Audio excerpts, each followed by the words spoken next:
your daily hat trick, Ramos reverses course and says he wants to stay at Real Madrid. Now, is this best for him? Is it best for Real? We look at where he could have gone. And River try to overturn their 1-goal deficit versus Peranense in the Recopa Sudamericana. Ray's here to talk about it. Post to Post starts now.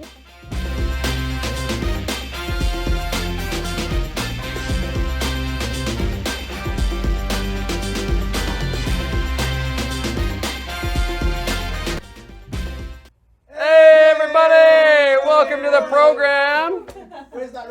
How are you, Raymond? Yeah, you're surprised this man. How are you, Raymond? Good? I'm getting on a bit now. You better be careful with them big surprises, you know. Age is just a number, Raymond. Yeah. Ray Hudson here to talk about everything that we've got lined up for Post to Post today. Ray's here, of course, because he's going to be on the call for the Recopa Sudamericana tonight, as well as joining me for the pregame show. So we are looking ahead to that. But hang on a second. Okay, so before we do this show, we always have a little music interlude, ahead of the show. And it depends on the guest. So yesterday George was here, so we were talking rap. George wanted to hear rap music, so we were playing rap music, some great music. Oh yeah? Ray's in here today. What was the song you requested? I can't remember.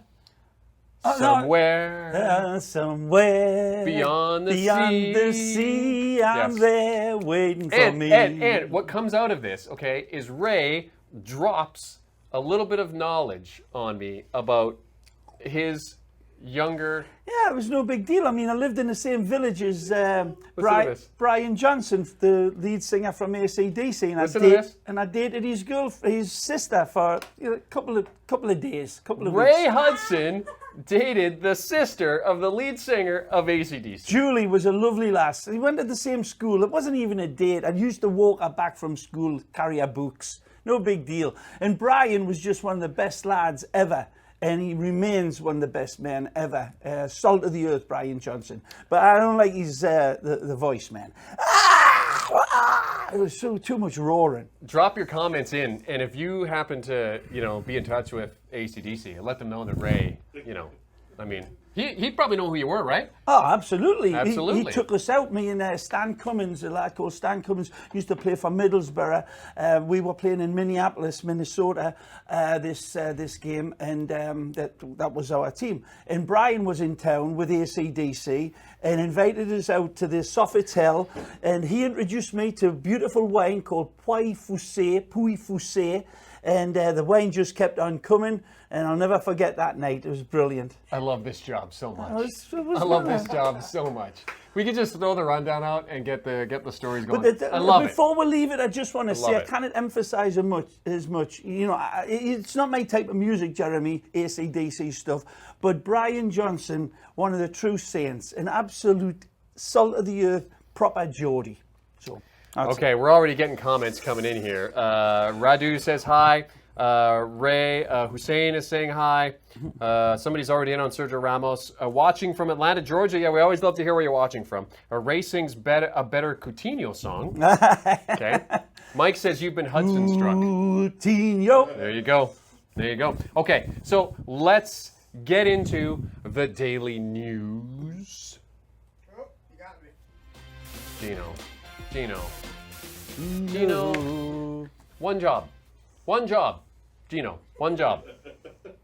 Can't get it. I got it ready for this guy. No. Okay, let's start with Sergio Ramos, Ray, who a couple of days ago apparently went into Florentino Perez's office and said, hey, Florentino, I got this offer from China. I'm really not happy with the way things are going here, so I want out. And Florentino says, no, we don't give our captains away for free, so no, you're not allowed to leave. Now he comes out and says, hey, man, I want to retire at Real Madrid. What do you make of this whole thing? When it first broke, I was on one of these shows, right, Gino? And I came out and I said, there's more chance of me walking on the sun than there is of Sergio Ramos leaving Real Madrid. Okay. Now, it took a different course. I mean, this was serious because Ramos went in there with his whole posse of attorneys and his agent. And Florentino... It was very calm and cool under pressure. Says, no, I can't give my man away. You're the captain of Real Madrid. If they come and he went on to say the next day, if they received a proper substantial offer, which was never going to work, from this Chinese bid, it was all salary. So he needed to get out of his contract. Yeah.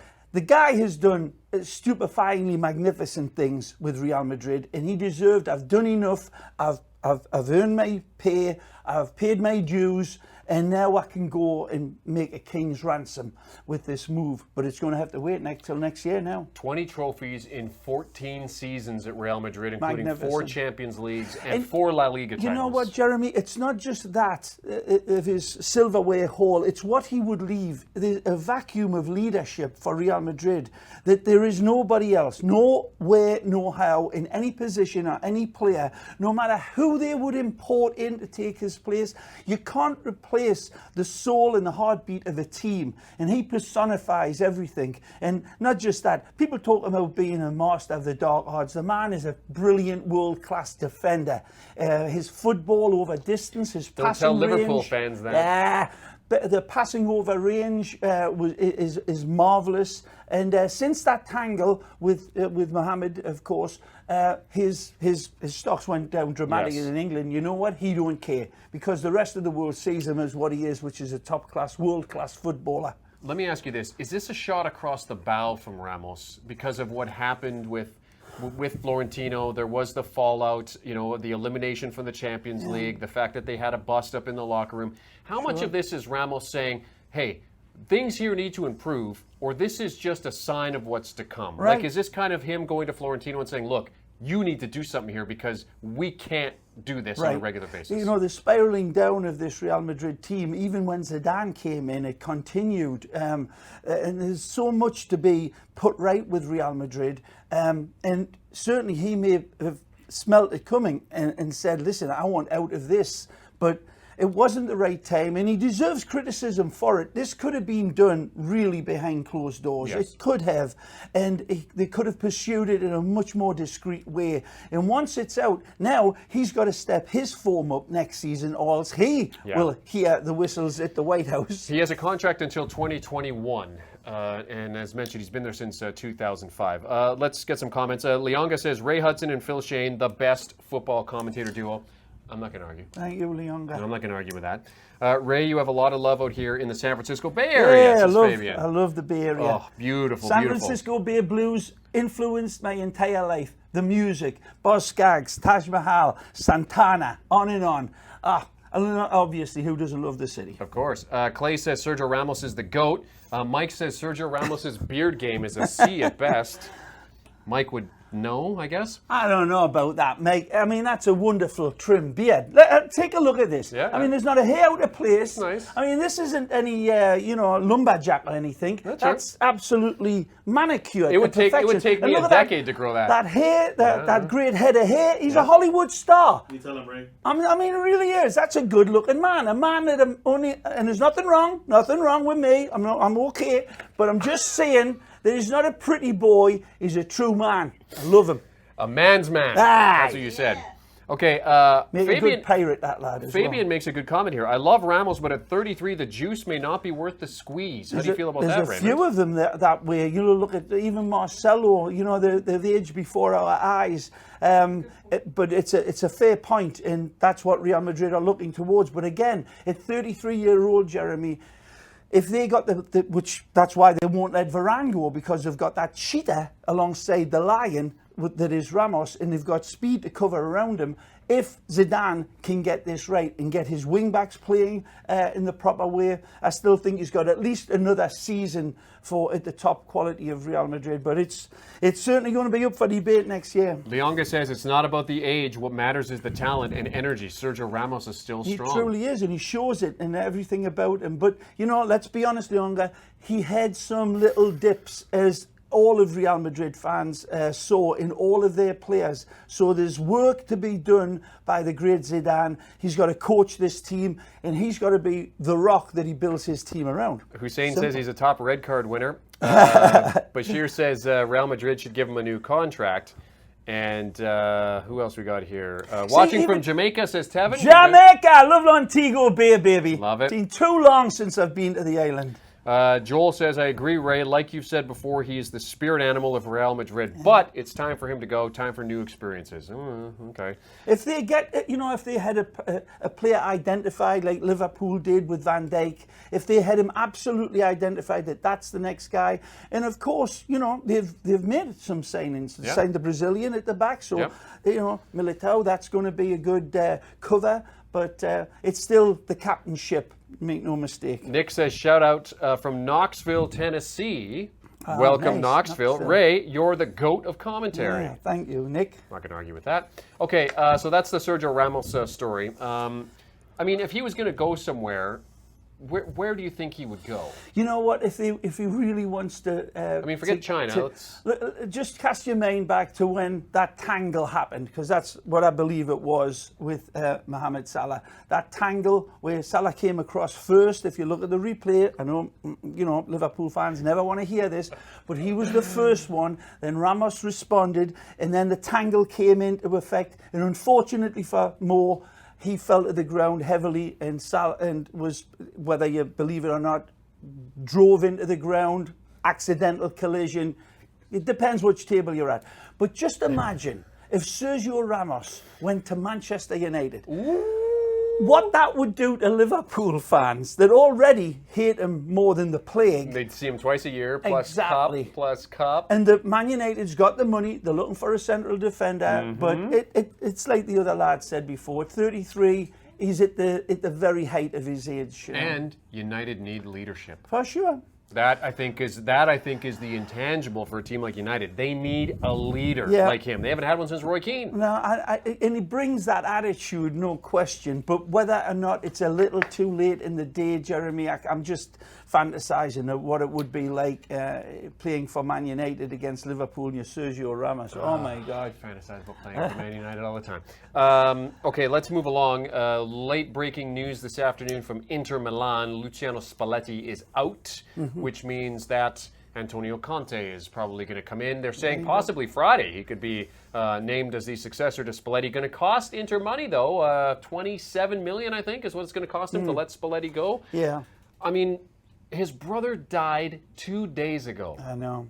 And now he's out of a job. I mean, terrible set of circumstances. It is a terrible set of the circumstances. But do you convened. think that this is the right move for Inter? You know, I think it perhaps could be if they land Conte. Conte evidently is still playing smoochy with Juventus, who are waiting for Allegri left, and of course Sarri is eyeing, making big googly eyes. But now Sarri's Chelsea have become a European champion.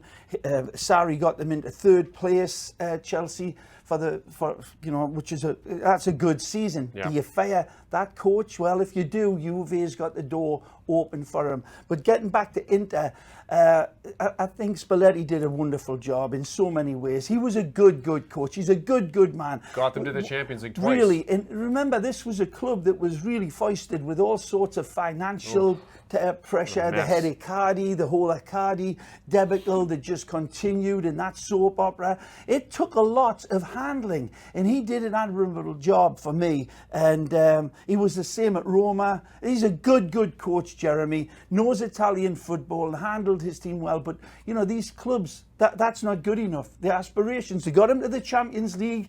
Big, well done again to this bald guy. Did fantastic. But they want more. Everybody wants more. That's not good enough. Yep, exactly. Chelsea, third, wins the Europa League, out. Yeah. Maybe. Sorry. Unreal. Let's go to Barcelona, who apparently Another coach who was wonderful, and everybody wants out after winning, La Liga again. Valverde.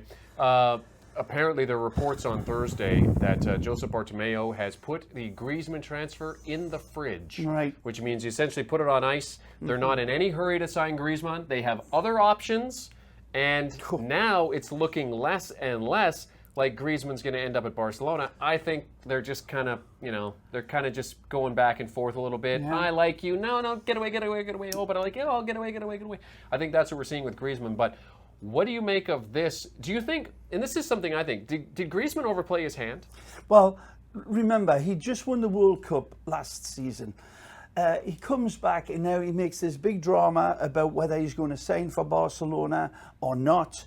and he turns away from Barcelona right Yes. at the end. Yes. So that caused a lot of dissension and disappointment in the Barcelona camp. And that seems to have lingered, and the messages got back to the president that we're not too happy. I don't agree with this. I think Griezmann would be an absolutely perfect addition for Coutinho right now. Yeah, absolutely. And certainly gives him an option as a point man as well, alongside of Suarez or in place of Suarez when he needs to be out of the team. I think he's an absolutely fabulous player. I've loved him since the first day I saw him at Sociedad, Jeremy, and he's just got better and better. He could have handled it a little better, and it's not a big shock that now Bartomeu is saying, let's just put it on ice for a while and see what the Valverde thinks and his technical staff. But I hope Barcelona land Antoine Griezmann. I think he would bring a lot of proven Spanish class. I know he's French, but Spanish class where he's been weaned and knows the league inside out and knows the defenders inside out, the clubs. Very, very comfortable and a world-class World Cup winner. Yeah, Clayton says it best. I was just going to say this. Neymar might come back, so the Griezmann is on hold. That is a great shout. Neymar has certainly made that available. There's been talk about Coutinho going in the opposite direction, but to get them, Dembele, right? to get them three back would be special, because the last time they played, of course, was right here at Hard Rock Stadium in Miami, and I was there that night, and we didn't know that that would be the last time we saw them. Neymar has never been happier in his football. He's never been happier as a person than when he was with Barcelona playing alongside Messi and Suarez. And when he went away because he couldn't take the shadow of Lionel, that was a decision that he made, and it was a poor one. He stepped into the shadow of Mbappe. I mean, he can resurrect his whole career by going to Barcelona and learning to get back into that rhythm for me and be the real leader that everybody knows his talent is beckoning for. But for Brazil and certainly for PSG, and because of injuries as well, it hasn't worked out. So if he goes back, then that would be the only thing that would placate me as a lover of football and teams like Barcelona are, for him to be taken in place of Antoine Griezmann and Neymar. Great choice. Rafa says Griezmann should go to Chelsea since Hazard is leaving. But they cannot sign him. No, of course. Chelsea's under a transfer ban. Would love to see Griezmann at Barca, says Dina. And Adinafi says, as a PSG fan, I take Neymar and Dembele swap if we get at least 100 million. Really? Wow. Mbappe to Real Madrid, let's go. I'm all for that. Nah, Neymar should have stayed at Barca. Arnie's agreeing with you here. He left for the money and to make a name for himself, but that backfired. You know, I'm not sure if it was for the money, because all these guys are multi-millionaires. The saddest part of the whole Neymar desertion, if you like, was that he turned his back in a place where he was playing radiant football, beautiful football, and he had the opportunity to step into Leo's boots within a year or two and say, but he couldn't take it. He wanted to be the big boy at PSG, and everybody thought when Mbappe came, this is the perfect project, and it's not worked out. No matter which way you slice it, the combination with a guy like Cavani in between the two of them. I mean, for me, Cavani's one of the best centre-forwards in the world, Jeremy. Yeah. And that couldn't get them to the promised land of the Champions League, even to get to the final. Philip says, I would not stand Neymar coming back to Barca. His ego, childish behavior, and poor decision doesn't match Barca's standards. But maybe he's learned. Maybe now he's got, we all live and learn and mature, and he's made mistakes. Who said it again? Philip. Philip's right in what he says, but I think you've got to look at this in a different light now, because I think Neymar's learned lessons. He's heard the ridicule he's been subjected to with all his World Cup antics, the disappointment of it professionally. It's a club he knows, a city he loved, and I think it would be a perfect return, Jeremy. Again, it's dreamland, it's a silly season, but it's fun. Lorena agrees with you. She says going to Barcelona would save Neymar's career. Yeah. Okay, let's move on to the Recopa Sudamericana. Neymar to Nottingham Forest. Or Newcastle. Yeah, or Newcastle, yeah. Okay, let's go to the Recopa Sudamericana, which comes up tonight. We've got the pregame show coming your way at 8 p.m. Eastern Time on beIN Sports. Myself, Andres Cordero, and Ray Hudson. Ray, you're doing the call tonight. What should we expect from River Plate in this second leg? The most incendiary home atmosphere. You have to tune it's going to in be amazing. just to watch the crowd. Forget about the wonderful players that's on display, but the crowd itself is going to sort it out, and it's going to be an absolute party. 67,000. The coach has got a wonderful opportunity, Gallardo, to win more trophies than any other coach in River Plate's history. So it's a historic night. They should be able to beat this brave Brazilian side, Paranaense, because they were wonderful in the first game. And that was a fair result. The River played much better in the second half, but Paranaense played wonderful right up to scratch. They are an unbelievably good team at home. I think they've lost 1 out of the last 11 games at home, Paranaense. And on the road, though, Jeremy, I think they've won 1 in the last 8. Yeah, they've struggled. They really are. They lose so much when they leave their stadium, and now they're going from that cauldron of a home atmosphere to this witch's brew that is the Monumental. This is going to be an amazing game where I think River really respond. Brave Paranaense down a goal, or up a goal rather, but I cannot see that being enough against the River team. So if you're Thiago Nunez, the manager of Atletico Paranaense, are you? What's your approach to the first half of this game? Are you telling your guys to go out and get that second goal, or are you telling your guys to go out and make sure River don't take advantage of the atmosphere? Right, the way he's got to be a little cautious. He can't fight fire with fire right at the get-go, and they didn't in that first game. But they played, the crowd incited them to such heights, every one of those players, and playing with the big guy. They almost scored 10 seconds in. They really came right out of it. Absolutely, and that's where they like the blue touch paper and stand back. They were brilliant. And Marco Ruben, fabulous leader, ex-River man again, and Lucho Gonzalez, another ex-River man. They've got a point to prove. This is a good, solid team with veteran players that produce danger. But I can't imagine River Plate aren't going to be wound up tighter than a Jimi Hendrix guitar string. And Borre, from what we're hearing, is going to lead it. He's got great young legs, a very, very dynamic player, along with Lucas Prato up top. So it'll be a big, big surprise if Paranaense can pull this result off. Well, and River have to replace their left back, because of Casco's out, because he got red carded in the last game. That's right. Angelia is going to be in that left spot. And Montiel on the other side, who missed the previous game. Big miss, of course, is Quintero for River. But they should still have enough at home. And I think the English bookmakers are making them prohibitive odds on. I think they're like 1-3 River to win the game. And I think that's a fair reflection of how they stack up against each other. Brave, good team though, and have got danger in them, this Paranaense team, so it's not going to be easy for River. On top of Dre Cordero, Ray Hudson and myself, we have Fernando Fiore, who is in Buenos Aires. He'll be joining us on the pregame show tonight. He's pitch side. And we'll also hear from Quintero in the pregame show as well. I love some of these names. Says, hey, Ray, I'm one of your biggest fans. I love your name, man. Can we swap names, Umaid? Umaid Sufizada. Yeah. Umaid Sufizada. I'll take Umaid Sufizada over Ray Hudson any day of the week. Any day of the week. But that's going to be really hard for Phil. That's going to be hard for Phil to pronounce. The hell with Phil. Look at this one. I'm here with Umaid. Wilzinho Fenomeno. That's his proper name. No, it's not his proper name. That's not his proper name? No. Oh, okay. That's his Facebook name. All right, Any good like South it American anyway. match needs a brawl before it's settled. That's right. That's my father's name as well. Lovely name. It was my dad's name. We haven't seen a dog on the pitch. We have not seen one dog on the pitch in any South American game I have covered. That is out of order. Something's going hellishly wrong in South America when you don't see a dog or a cat on the football pitch. I want that put right tonight, River. It's true. That's very, very true. Damn you right. usually see some kind of four-legged animal on the pitch. Wonderful. Yeah. So what are you predicting for tonight?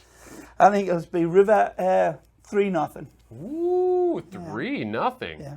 All right. Wow. Yeah, 2-0, 3-0. I think they'll win comfortably. But River win the Recopa is what you're saying? Yeah. Okay. All right, that's all the time we got for you. The Recopa coming up tonight, 8 p.m. Eastern Time. Join us for our coverage on beIN Sports. Don't forget Sports Burst tomorrow at noon Eastern Time with Gabby Amato. I'll be with you for the extra at 7 p.m. Eastern Time tomorrow night. Thanks for all your comments. Yeah, Thanks for thank you, engaging with people. us. Great, always great to have you on. Thank you, Jeremy. Always a pleasure. We'll see you in about an hour Yeah, when we do getting ready. the Recopa. Guys, enjoy the rest of your Thursday. Adios, muchachos.